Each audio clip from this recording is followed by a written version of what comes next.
Zero tolerance আর পার circus সহ যেখানে যেখানে বিগত দিনে এই ধরনের ঘটনা ঘটিয়েছেন আপনারাও কান খুলে শুনে রাখুন, এটা আপনাদের শেষ ঘটনা না। যদি করেন আমার থেকে খারাপ কোনো পুলিশ মন্ত্রী হবে।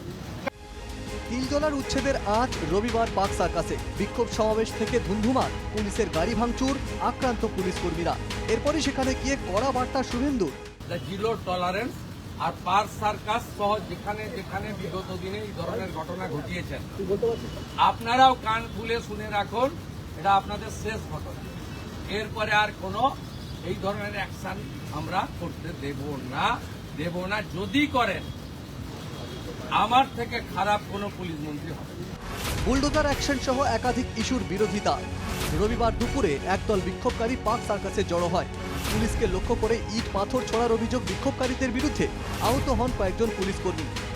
সোমবার কলকাতা পুলিশের ডিসি অফিসে যান মুখ্যমন্ত্রী শুভেন্দু অধিকারী। পাক সার্কাসের ডিসি অফিসে আক্রান্ত আধিকারিকদের সঙ্গে দেখা করে তাদের সঙ্গে কথাও বলেন মুখ্যমন্ত্রী।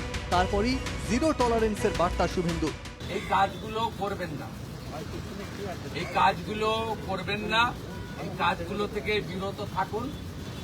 যদি মনে করেন আগের সরকার আছে, আগের নিয়ম আছে, আগের মতো পুলিশকে ফোর্সকে হাত পা বেঁধে রেখে দেওয়া হবে, তাহলে কিন্তু ভুল করবেন।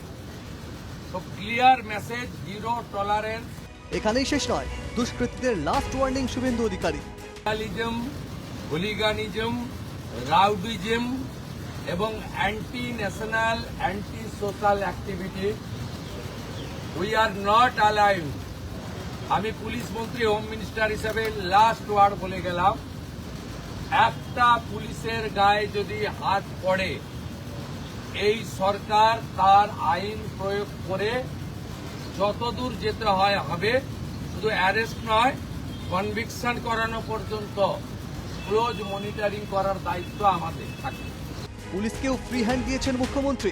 আর পুলিশের সমস্ত বন্ধুদের বলবো, বিএনএস যা বলেছে, আপনাকে ট্রেনিং পিরিয়ডে যা বলেছে, আপনার সুপিরিয়র যা অর্ডার দেবে অন স্পট, আপনি চিন্তামুক্ত হয়ে করবেন।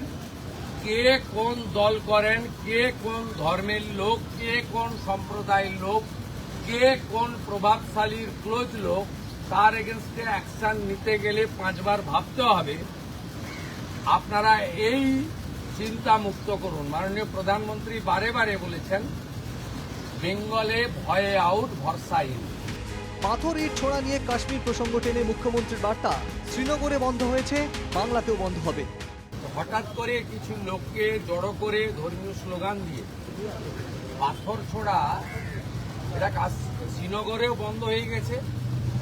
আমার মনে হয় পশ্চিমবঙ্গে বা কলকাতাতে এটাও বন্ধ হওয়ার খুব দরকার রয়েছে। এদিকে পাক সার্কাসের ঘটনা নিয়ে সরকারকে বিঁধেছেন প্রাক্তন মুখ্যমন্ত্রী। এক্সে তিনি লিখেছেন, রাজনৈতিক ঔদ্ধত্যের মূল্য দিচ্ছে গরিবরা। বাংলা কখনো বুলডোজারের রাজনীতিতে বিশ্বাস করে না। মানবতার চেয়ে লোক দেখানো আচরণে বেশি মগ্ন বর্তমান সরকার। এক্স পোস্টে তোপ মমতার। রবিবারের অশান্তিতে গ্রেপ্তার হয়েছে মোট 40 জন। দেবারতী ঘোষ ও পৃথা দাশগুপ্তের রিপোর্ট, এনকেটিভি বাংলা।